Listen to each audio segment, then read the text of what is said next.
Okay, into the engine compartment we go. Let's take this lid off here. What a disaster. And here's the issue. Flywheel mounts. And that just ain't gonna work. I haven't even tried spinning it over. Doesn't really matter. I've got to get behind it and disconnect the propeller shaft, which is a contortionist act. I can't get behind it from here. I don't think it's actually it's right down here, which you can't see, I'm sure, but anyways, I've got to disconnect the propeller shaft and hope to God that is not bent with this tilting the way it is. And then I've got to investigate more about why it is so off like it is. Is it fallen mounts? Is it the actual support itself? And that sounds pretty solid. So I may just end up shimming it. I've got to try to make use of this engine for a while to get myself out of this slip and to re-stoke my flame for this boat. And I've priced a new Beta Marine, and it's expensive. Everyone knows that. But in order to put it in, I'd probably have to haul out, which would make it even more expensive, even doing it myself. So because I'm not in a position to do that right this moment, and I don't want to wait the 6 or 8 months it's going to take me to be in that position, I'm going to see what I can do to make every attempt at making this work, and then we'll see. We'll go from there. So first things first, let's disconnect the shaft. Oh, by the way, this single cylinder diesel, this is a Bukh diesel engine by Westerbeke from the late 70s, as I understand it. I don't know, I haven't looked at any numbers yet. It's obsolete at this point. It's a single cylinder engine. It weighs apparently 355 pounds. A brand new 2-cylinder Beta Marine is 210. So something in that. Oh no, I'm sorry. Yeah, 2-cylinder, 16 horsepower. This is 10 horsepower. 16 Beta Marine 16 is 210 pounds or something to that effect. So this is going to be a behemoth, even just moving. I'm not sure what I'm going to do with it, but we'll see. So we'll get going.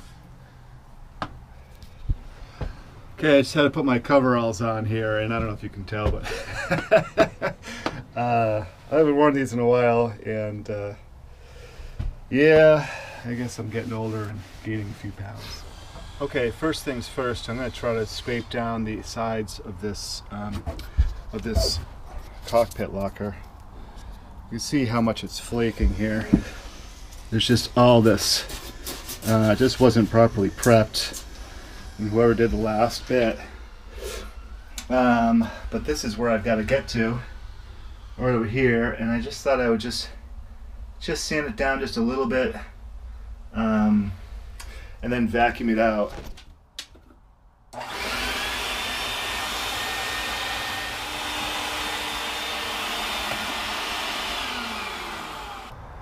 Okay, I've been down in the hole, in the cockpit, and I looked at the shaft coupling, the propeller shaft coupling to the rear of the transmission, and it is thoroughly rusted. Let me show you here before the battery dies out. If I can get back down in here, come on down with me.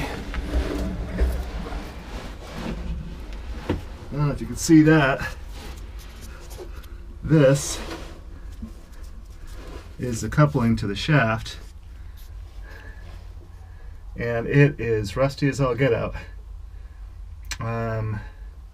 But I think if I put the propeller in, rather the transmission in gear, and turn, I have a winch or a handle for manually turning the engine. If I can get the engine to spin, maybe I can get those bolts, those nuts that are holding the shaft, in the coupling to the transmission, I just need them facing up. Right now they're facing directly down, and it would be very difficult for me to get them. I need to clean that coupling up anyway. So we start by trying to turn it, and assuming that works, we'll go ahead and clean it up, and then I'll see if I can get that disconnected. And then okay, check it out. This starting device doesn't seem to do anything. Look, I can turn this by hand. So it's clearly not engaged with anything. I don't know if there's a switch for that, but what I do find is that I can turn this. I can turn the flywheel, and it actually is just missing that that edge. And there's so little clearance on either side. I don't know what's going on with that, but anyways, we'll keep on poking at it, see what happens. I'm really curious about this. You just would think that would be engaged all the time. Okay, I found the solution to my problem with the start handle. Okay, so no, it doesn't do anything unless you push in on it. Then it engages. So there you go. It's spring-loaded. And if it's not pushed in, it won't turn. Now, I've got the drive engaged. I'm able to turn it by the flywheel. It doesn't seem to want to turn through the starting handle. But let me go ahead and give it a little more oomph and see what happens there. Again, I'm not trying to start it. I just want to turn the prop shaft connector over so I can get to it so I can disconnect the prop shaft. We'll see what happens here. I made a little bit of progress, not a whole lot, but a little bit. I found neutral, which is good. And I believe that I found the primary components. I've sussed out the primary components of the engine. I'm brand new to diesel engines, and I never worked on them before, so I don't know. But anyway, so the cool thing is that we've got the decompression valve right here. I'm pretty sure, although I'm not sure I feel it's actually working. But I think that this is decompressed, and this is, that's decompressed, and that is where it should be to run. What I'm planning on doing, and I got this working here too. I think the transmission is wet, is soggy. I don't think it's healthy, but I'm not terribly worried about it. I'm able to spin the engine with the transmission engaged and watch the shaft turn. It turns just fine. Whether or not things are bent, I don't know. But I guess, given my impatience and given the fact that this thing weighs 355 pounds, and that I'm probably going to have to yank the whole boat out of the water to put a new engine in. I don't know about that, probably because of regulations and so forth at this particular marina. I think what I'm going to do is I'm going to go ahead and go get a little bit of diesel. I've got the high pressure inlet right here to the injector nozzle. I'm going to get some diesel, fresh diesel, loosen this up a little bit, and crank the engine by hand, crank the motor by hand, to see if I can, or actually I have a squeeze pump. I don't know if that's going to work or not, actually. Maybe I'll go ahead and squeeze it to get it. Here's the fuel filter for the engine. This is inlet, this is the outlet. It goes down to a mechanical fuel pump, high pressure fuel pump on the back, and it comes down here to the injector.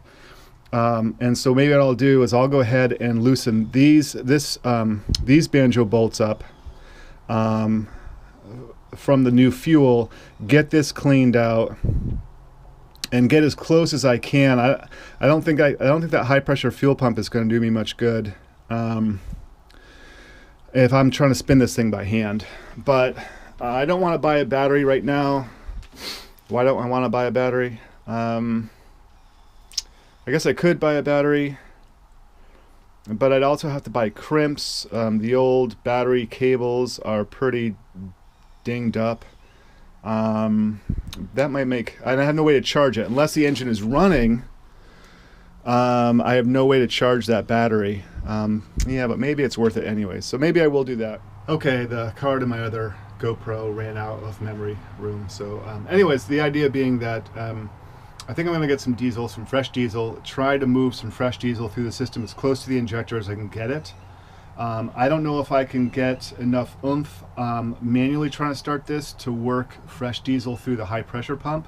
It's very unlikely. Maybe I'll buy a battery, but first I need to find a key to see if I can actually, well, I could just jump the starter too. But it's in a weird spot and I don't want to get my hands next to the alternator belt.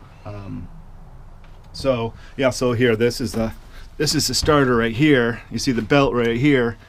And this is from the cabin. I can't really crawl back in there and get a hand on the back of that. Well, maybe I can go from this way though. Maybe I can go from this way and start it that way. So maybe I'll give that a try. So maybe a battery. I'll look for that key anyways. We'll see what happens with the key. Okay, well, anyways, fresh diesel and possibly a battery. Let's see. Let's see how that goes. Anyways, before I buy the battery, before I make that trip, I want to look at to see what kind of battery connectors we have. One of them is no good. I'm pretty sure the positive, because they had it down in the bilge here, and so we've got the negative, which is just a small, small connector type screw-on, and the positive, which is completely rotted and gone. That's why I was thinking I wouldn't get a battery. What I did was I went and I got 3 gallons of diesel fuel, and I'm going to take the source of the supply from the tank. Here's the tank in the starboard cockpit locker, and the supply line comes from here. I'm going to take this hose off. This runs to a Raycor water separator filter here, but I should have enough room to take this off and stick it in the tank. And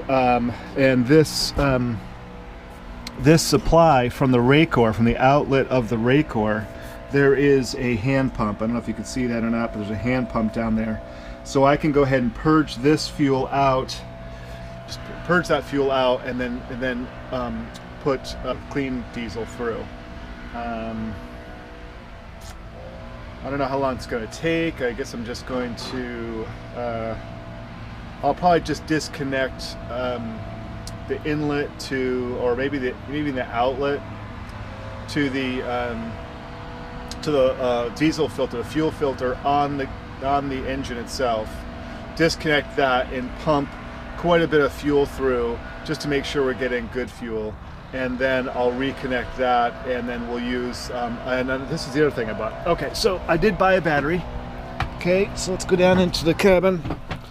I bought this just this cheap, well, if batteries are cheap, this is a cheap one, deep cycle, and I bought a battery terminal here. So of course this has two of the connector types. And so I got this one for the positive.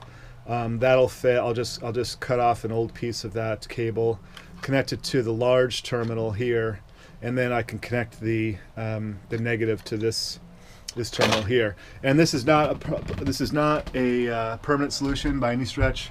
This is simply to get to test the engine, to see if I can get it running with some fresh diesel, and I'll go from there. We'll see if there are major problems with the mounts, with the connection to the shaft, with anything. I mean, just if it starts, that will elate me.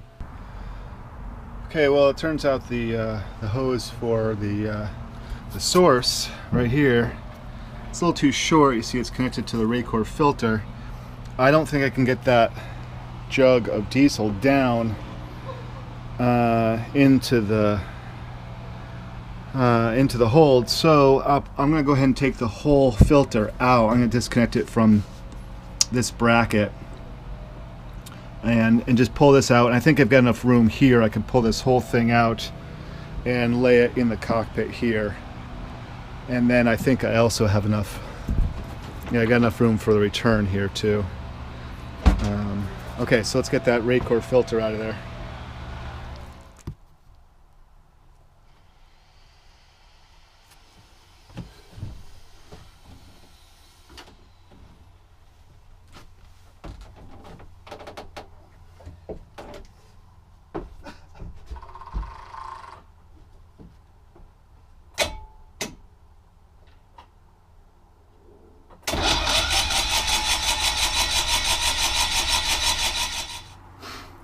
Okay, well, as you saw, I got to turn over. I got this battery, I found the key, I can turn it over.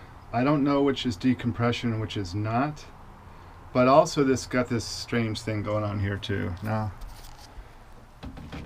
that's the intake. So pretty strange that that is smoking like that on the intake.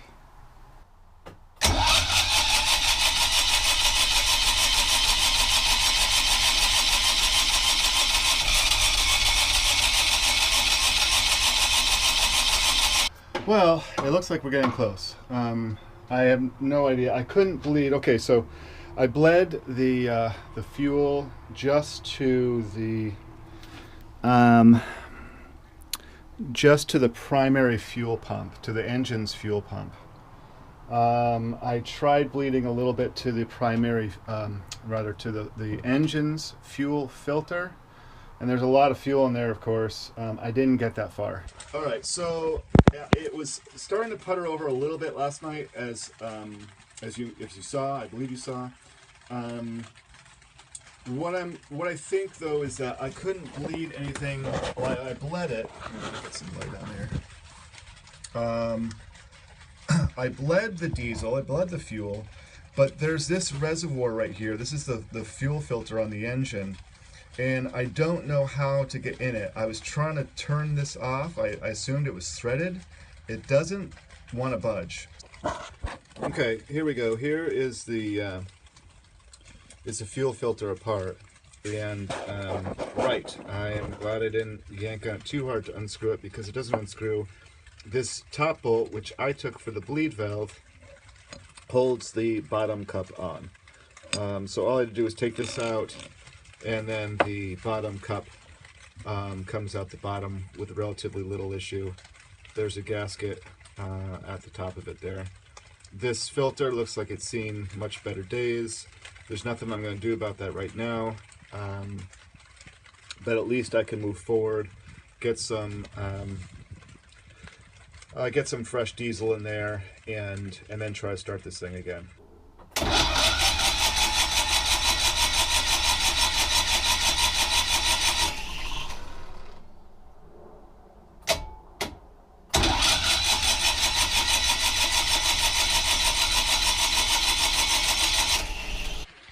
Well, it's time to call it a weekend.